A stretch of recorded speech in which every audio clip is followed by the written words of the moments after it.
Good afternoon and welcome to today's webinar, Measuring the State of Disaster Philanthropy, Data to Drive Decisions. Hi everybody, I'm Bob Ottenhoff. I'm the President and CEO of the Center for Disaster Philanthropy.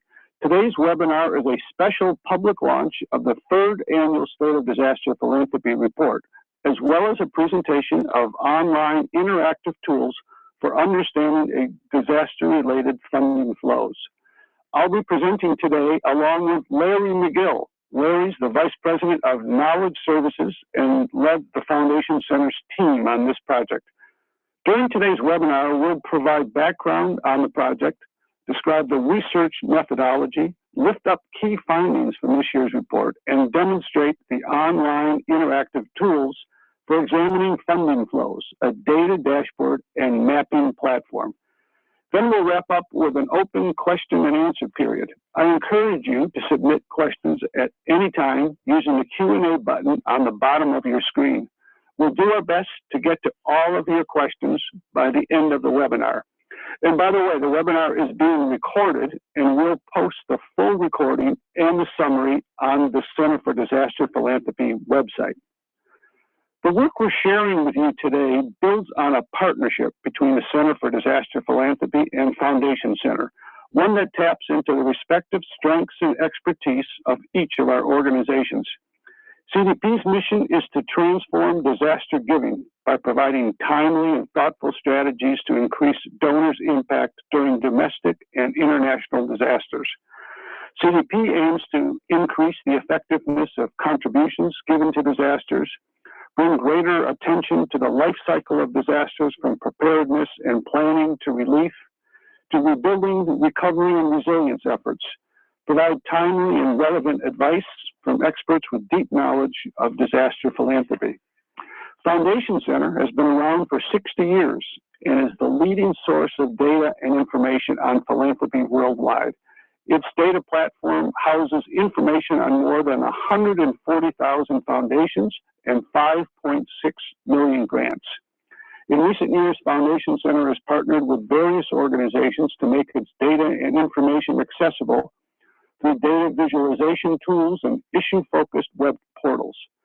Our partnership with Foundation Center allows us to collect and share better data on disaster philanthropy, so that funders and other stakeholders will have the data needed to be more effective in their disaster giving. Disasters, by definition, are generally unpredictable. So we tend not to think about disasters until they actually happen. But while disasters may not be predictable, they do happen with regularity. In 2014, the year that our research focuses on today, natural disasters outside of epidemics registered at below average frequency, with fewer incidents of floods and storms. Fatalities and economic damages were also below annual average. However, natural disasters still affected nearly 141 million people, killing 7,800 and resulting in an estimated $99 billion in economic damages.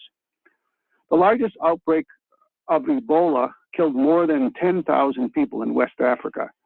Humanitarian crises in Syria, South Sudan, and the Central African Republic led to millions of refugees and internally displaced persons. Asia took the hardest hit, experiencing nearly half of the globally reported natural disasters.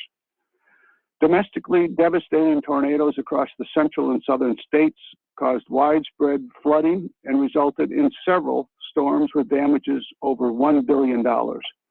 In other words, while disasters may shock us, they shouldn't surprise us. They will indeed happen, and philanthropy will be called upon to respond. Given the inevitability of disasters, it's imperative for funders to make use of their dollars in the most effective way possible. In that spirit, our work focuses on three key questions. First, how did the funding community respond to disasters? What do they fund? How much funding do they provide overall? Second, how does the foundation community respond to disasters fit into the larger landscape of giving? How does foundation funding compare to other sources of funding, such as corporate giving, bilateral, multilateral aid, and government assistance? And third, what can funders do to become more effective in terms of disaster-related funding? So now let's get down to the data. And with that, I'm pleased to introduce my colleague, Larry McGill, who's the Vice President of Knowledge Services at the Foundation Center. Larry, it's great to be doing this again with you this year. Thank you, Bob. Yeah, third time around the sun, and we're enjoying the partnership very much. Thank you very much for that introduction, and I'd also like to take this opportunity to thank my colleague, Grace Sato, who was chiefly responsible for a lot of the data analysis and the interpretation of the results that went into our annual State of the Disaster Philanthropy report, and guided the development also of the data tools that we show you briefly in just a few moments.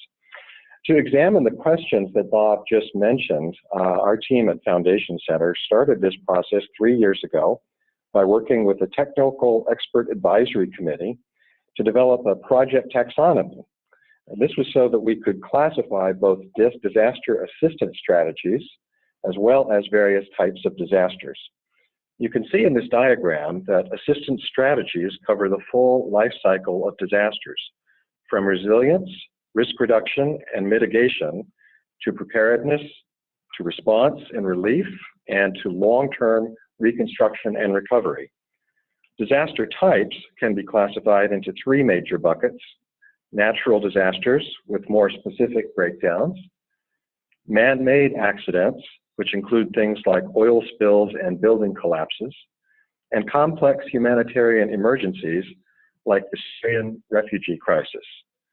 In addition, we have a 4th bucket that we include in our analyses. This is a disasters general bucket, which includes unspecified funding for disasters or multiple disparate disasters.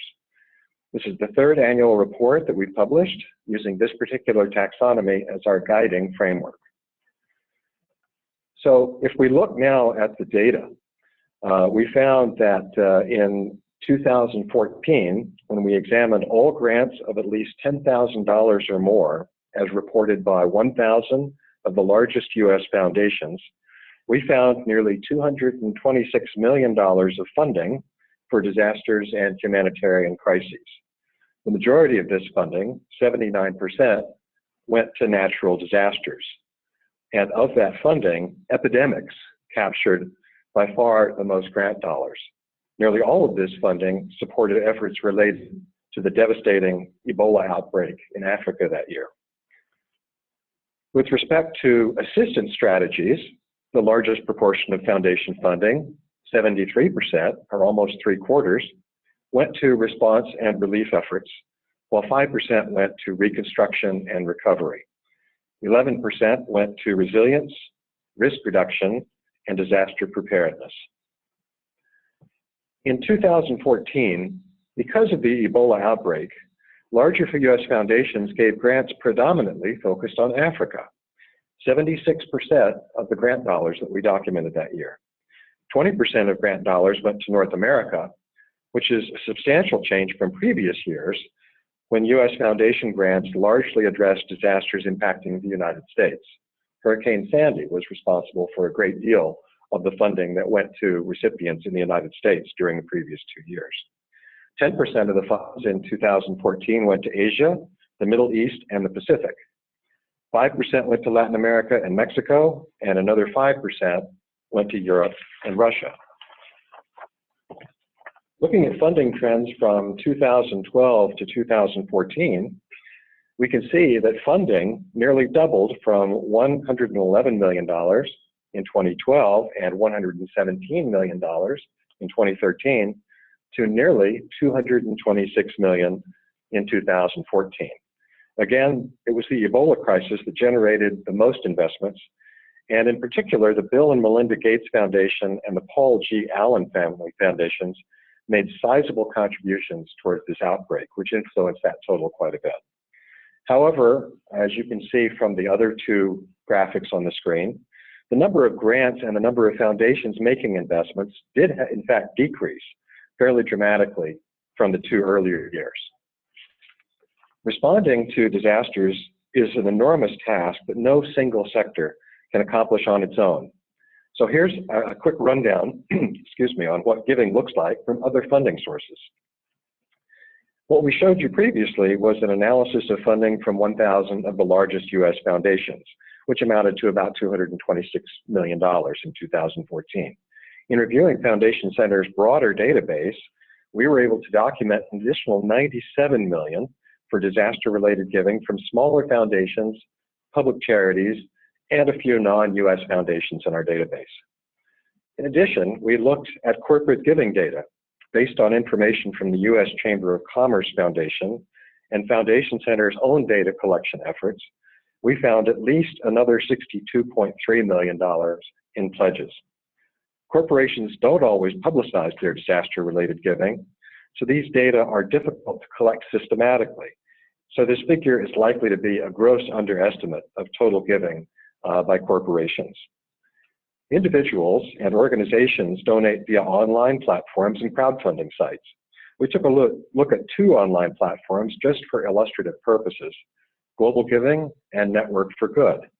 In 2014, there was $18.8 million in disaster-related giving flowing through Network for Good's platform, and $3.8 million via Global Giving.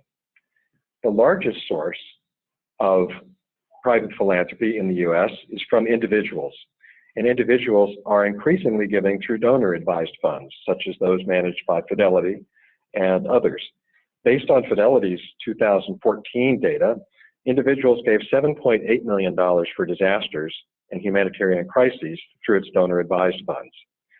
It's hard to estimate the overall contributions of individual giving, which by and large do tend to be quite more substantial than foundation giving. So when we're looking at things like the giving by a particular donor-advised fund, we're just getting a very small piece of that pie. But we look forward to collecting increasingly detailed information on individual giving, because it does help to tell a much more complete story of the giving that accompanies disasters in this picture. By far, the largest flows of aid for disasters and humanitarian crises come from governments.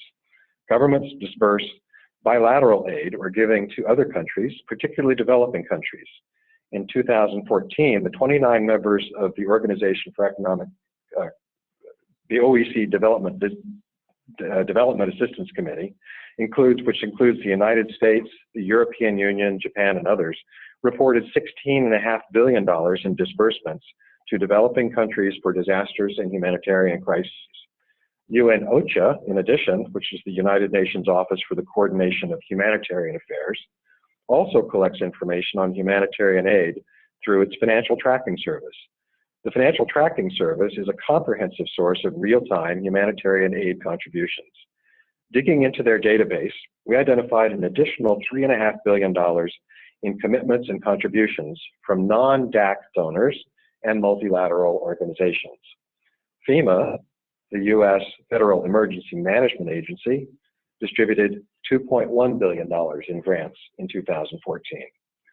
Looking across all of these data sources, we documented roughly $22.5 billion for disaster assistance in 2014 altogether.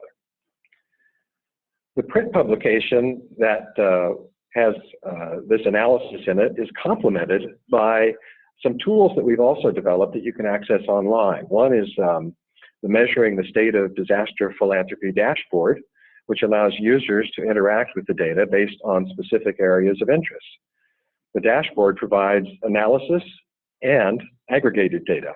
For users interested in seeing details at the grant or disbursement level, we've also built a mapping platform that visualizes who's funding what and where. And we have some new features on the map that we're very excited to share with you today. I'll briefly walk you through both of these tools. First, the dashboard. The dashboard presents 2014 data, but if you want to see analysis from the previous year, you can also switch over to the 2013 data set. On the dashboard, you can select a data source, which gives you options from the OECD, UN OCHA, FEMA, corporate giving, and global giving data, so that you can see each of these specifically, depending on what you're interested in looking at.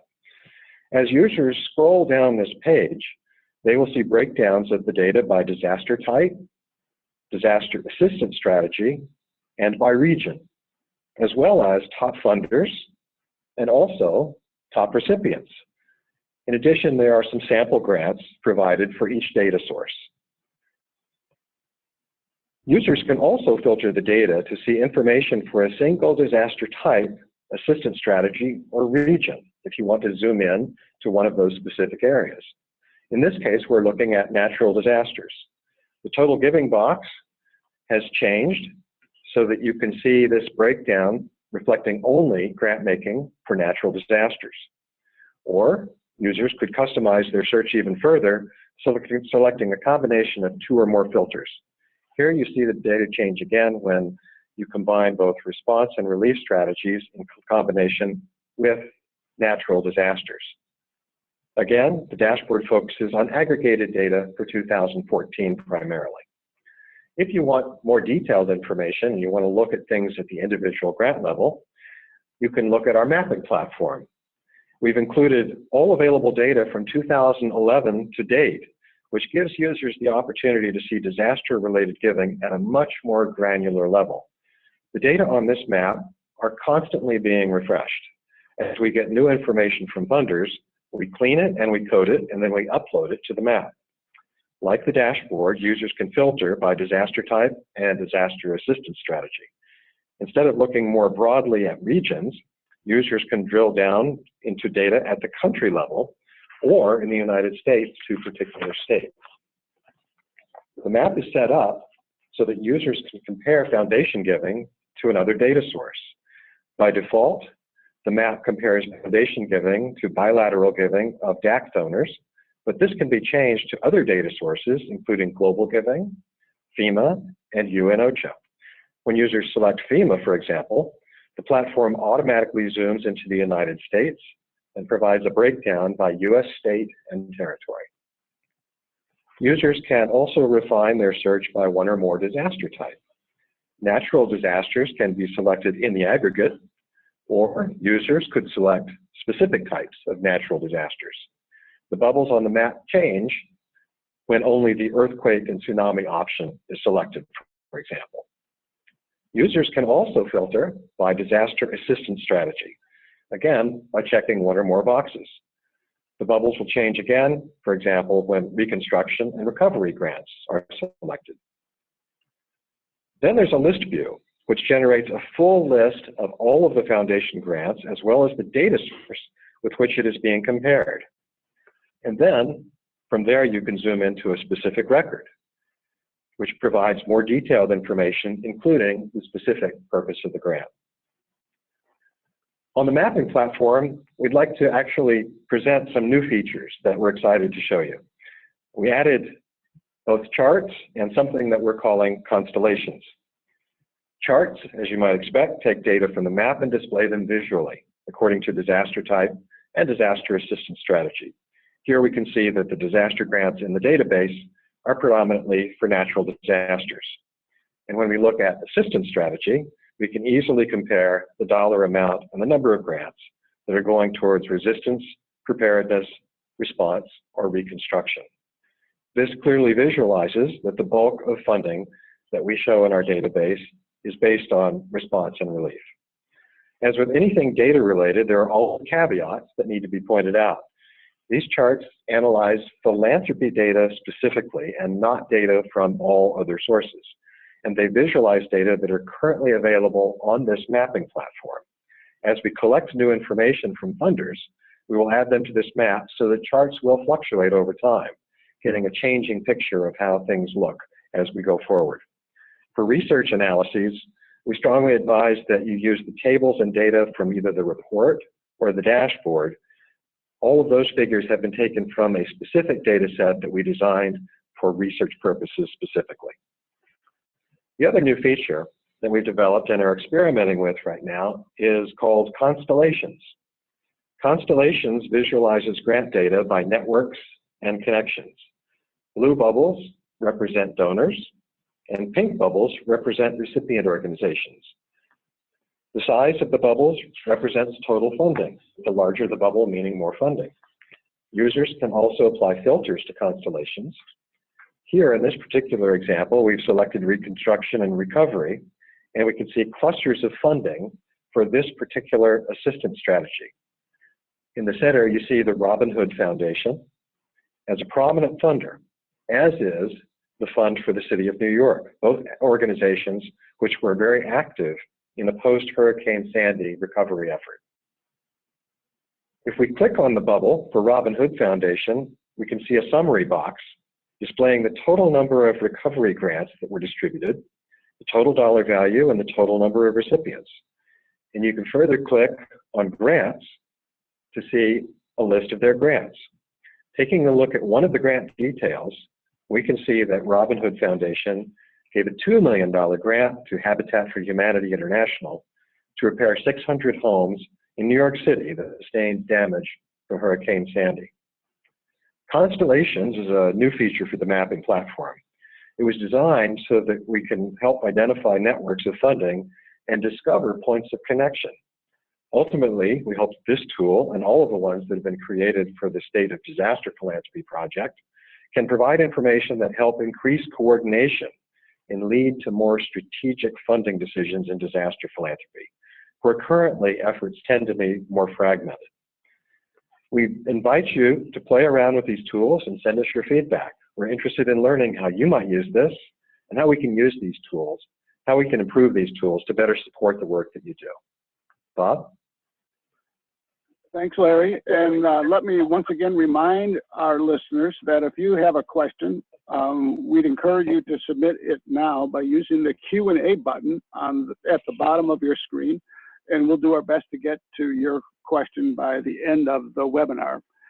Taking into account both large foundations and smaller regional foundations, as well as public charities and international foundations, we documented more than $300 million in giving from foundations in 2014, an increase over the amount tracked in 2013. It's clear that foundations bring substantial resources to the table. At the same time, across all sectors, we found $22.5 billion in giving. That's 300 million versus 22.5 billion. Thus, it's imperative that the larger network of government, private, and corporate donors build partnerships that can help maximize and leverage limited dollars. We believe the tools that we've developed will help donors to understand the funding landscape more fully and identify opportunities to address funding gaps, increase collaboration, and make more strategic decisions. In the coming year, we plan to make these tools more robust by improving the currency, quality, and quantity of data. We'd like to work with foundation and corporate donors in particular so they can share their data with us directly in a more timely fashion. With respect to quality, one of the challenges is that we often have limited information about what specific disaster assistance strategies are employed. We plan to work with grant makers to provide more precise information so that we can understand more fully how donors are investing across the disaster life cycle. Our analysis relies on publicly available data, but we know there's additional giving we're not accounting for, particularly from foundations outside of the US, smaller regional foundations, and corporate giving. Ultimately, the more we can do on this front, the better equipped our tools will be to foster greater collaboration and coordination in the field. We hope one of the takeaways from today's session is to realize that response and relief is only part of a larger picture that takes the full disaster life cycle into account. The full life cycle of disasters encompasses on the front end risk reduction, mitigation, preparedness, and resilience efforts that can minimize the economic and human losses associated with disasters. And on the back end, recovery and reconstruction efforts that can help communities rebuild and thrive following the devastation of disasters. In other words, there's an opportunity for philanthropists to be less reactive and more strategic in their disaster-related investments. While few, if any, foundations consider themselves to be disaster philanthropists, all foundations will at some time or another find themselves facing the question of how best to respond when disasters occur. So whether they know it or not, they will find themselves in the role of disaster philanthropists at some point. And like all other forms of philanthropy, a strategic approach is typically more effective than an ad hoc approach. A goal of the CDP and of this project is to raise awareness of the fact that all funders have a role to play with respect to disaster philanthropy, and to provide funders with the data and tools they need to play that role effectively. One last time, welcome all of you listening to this. If you do have a question, now would be the time for us to field a question. Hearing that we don't have any, I'm going to say thank you very much for attending this webinar. And before we go, I want to say thanks to a few of the people who made this possible. Thanks to Lori Bertman, the president of the Pennington Foundation, for her guidance and inspiration in starting the State of Disaster Philanthropy. And thanks to the Pennington Foundation for its generous support of the work we've been able to do.